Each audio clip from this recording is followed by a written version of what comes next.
할렐루야. 사랑하는 대강의 가족 여러분, 오늘 하루도 하나님의 말씀과 동행하는 삶이 되길 소망합니다. 오늘 함께 나눌 하나님의 말씀은 사도행전 3장 17절에서 21절 말씀입니다. 형제들아, 너희가 알지 못하여서 그리하였으며 너희 관리들도 그리한 줄 아노라. 그러나 하나님이 모든 선지자의 입을 통하여 자기의 그리스도께서 고난받으실 일을 미리 알게 하신 것을 이와 같이 이루셨느니라. 그러므로 너희가 회개하고 돌이켜 너희 죄 없이 함을 받으라. 이같이 하면 새롭게 되는 날이 주 앞으로부터 이를 것이요 또 주께서 너희를 위하여 예정하신 그리스도 곧 예수를 보내시리니 하나님이 영원 전부터 거룩한 선지자들의 입을 통하여 말씀하신 바 만물을 회복하실 때까지는 하늘이 마땅히 그를 받아두리라. 아멘. 우리 속담에 보면 재미있는 것이 참 많습니다. 그 가운데 같은 것을 경우에 따라 다르게 표현한 것이 있습니다. 바로 아는 것이 병이라는 속담과 아는 것이 힘이라는 속담이 그중 하나입니다. 아시다시피 아는 것이 병이라는 속담은 아는 것이 손해가 되는 부정적인 경우 쓰이는 말이고, 아는 것이 힘이라는 속담은 득이 되는 경우에 쓰이는 말입니다. 오늘 말씀 속에는 전에는 죄를 몰랐기 때문에 상관이 없었다가 이제 알게 되었으므로 자신의 죄에 대해 책임을 지지 않으면 안 되는 처지가 된 사람들이 나옵니다. 그들이 누구냐 하면 바로 안진뱅이를 일으킨 베드로를 보러 왔다가 베드로의 설교를 듣게 된 유대인들입니다. 이 베드로의 설교를 통해 예수님의 죽음에 관한 대부분의 유대인들과 지도자들이 예수님을 십자가에 죽이는 게 얼마나 무서운 짓을 저질렀는지 몰랐다는 것입니다. 즉, 모르고 했다는 것이죠. 따라서 예수님을 죽인 사실에 대해서 죄의식도 죄책감도 아무것도 없었습니다. 무엇을 잘못했는지 모르기 때문입니다. 그래서 죄를 지었음에도 불구하고 마음은 그 사실에 대해 편안했다는 말씀입니다. 이들이 자신들의 죄를 몰랐던 것은 기본적인 메시아 사상이 잘못되어 있었기 때문입니다. 그들은 영광과 승리의 메시아를 기다리고 있었습니다. 무력으로 로마를 무너뜨리고 이스라엘을 회복시켜줄 다윗과 같은 메시아를 기대하고 있었던 것입니다. 그럴 만한 이유가 있습니다. 왜냐하면 예수 그리스도 즉 메시아를 다윗의 후손으로 오신다고 믿고 있었기 때문입니다. 다윗은 강한 왕입니다. 전쟁에 능한 왕입니다. 그래서 오해할 수 있었던 것입니다.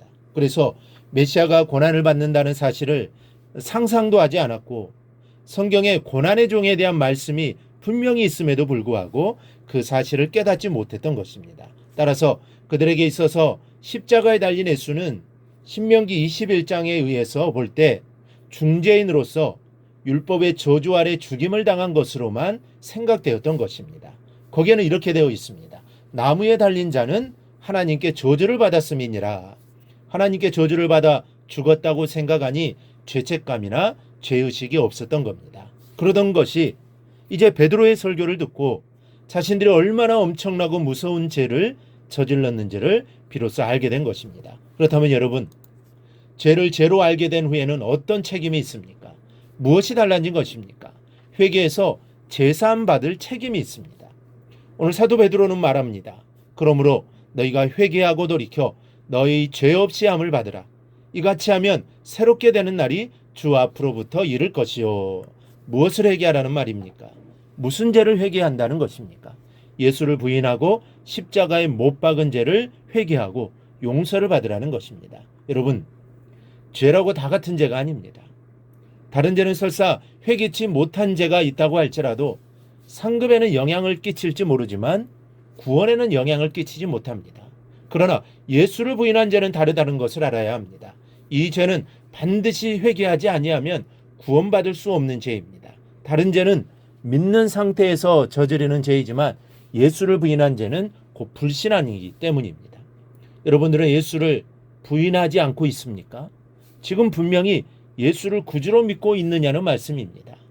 누차 드리는 말씀이지만 교회에 나와 예배를 드린다고 해서 다 예수를 믿는다고 장담할 수는 없습니다. 어떤 분은 수십 년 신앙생활을 했지만 이제서야 내가 예수를 구주로 믿게 되었다라고 고백하는 사람도 있습니다. 예수를 구주로 믿는다는 것은 예수님만이 하나님께서 보내주신 구세주이심을 믿고 그 이유에서 예수님과 동행하는 삶을 산다는 것입니다. 예수님만큼은 살 수 없을지라도 적어도 예수님처럼 살기를 쉬지 않고 노력하는 것입니다. 마음도 뜻도 없이 그저 시계추처럼 정기적으로 교회를 왔다 갔다 한다고 해서 예수를 그리스도로 믿는 것이 아니라는 말씀입니다. 이 시간이 나 자신을 돌아보는 귀한 시간이 되기를 바랍니다. 내가 정녕 예수를 영접한 그리스도인인가 아니면 이름뿐인 교인인가? 그래서 내가 예수를 믿는 자인지 여전히 십자가에 못 박고 있는 자인지를 우리는 알아야 합니다. 주님은 말씀하시기를 내가 와서 저희에게 말하지 아니하였다면 죄가 없었으려니와 지금은 그 죄를 핑계할 수 없느니라 하셨습니다. 그러니 아는 것이 병일지라도 내 상태를 알아야 합니다. 알아야 치료가 가능합니다. 두 사람이 자기 집 쓰레기를 나무 집 앞에 버렸다고 합시다. 한 사람은 그렇게 하는 것이 나쁜 짓인 줄 알고도 갖다 버렸고 한 사람은 별 생각 없이 버렸습니다. 그럴 때 누가 더 개선될 가능성이 있는 사람입니까? 나쁜 짓인 줄 알고도 갖다 버린 사람에게 더 가능성이 있습니다. 모르는 한 영원히 고칠 수 없는 것입니다. 마찬가지로 모르면 회개할 기회마저 없습니다. 알아야 회개할 것이 아닙니까? 그러므로 이 시간 자신의 내면을 깊이 들여다보시기를 바랍니다. 들여다보시고 예수를 구주로 믿고 있다는 확신이 들면 감사하시고 그렇지 못할 때는 회개하는 이 한 시간이 되기를 바랍니다. 그래야 모두 다 구원에 이르는 복된 성도들이 되기를 주님의 이름으로 축원합니다. 오늘 묵상한 말씀을 굳게 잡고 삶으로 실천하며 살아내는 대강의 모든 성도들이 되기를 축복합니다.